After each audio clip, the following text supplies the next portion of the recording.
Tere, mina olen Indrek Sirk, töötan vandeadvokaadina.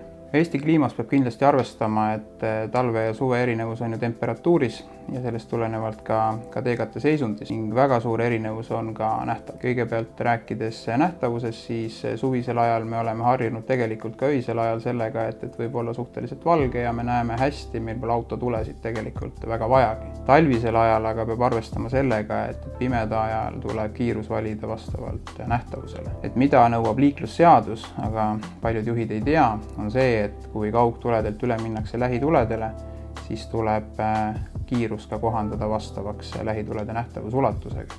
Ja siin on mõned sellised lihtsad füüsikalised valemid, mis aitavad seda mõista. Kiirusel 90 km/h me liigume igas sekundis 25 meetrit. Sekund on umbes ka inimese reaktsiooni aeg ja selleks, et saada kuival asfaldil pidama, kulub pidurdusteekonnaks ekstreemsel pidurdamisel umbes 45 meetrit.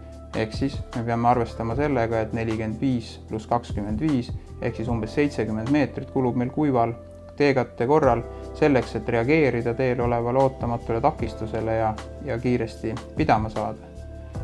Tule taga valgustavad lähituled 5-60 meetrit pimedal ajal ja kaugtuled 100-150 meetrit.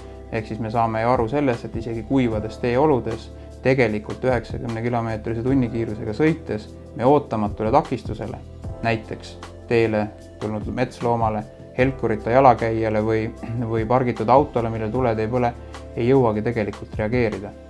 Nii et tegelikult tõeliselt ohutu kiirus pimeda ajal lähitulede valguses ongi 5-60 km/h vahel. Enamus autojuhte seda ei tee, aga seda tasub alati arvestada. Kui me aga liigume juba sellistes teeoludes, kus see tee on libe, siis tuleb pidurdusteekonnad korrutada umbes 3 ja kiiruseid selle võrra ka oluliselt vähendada.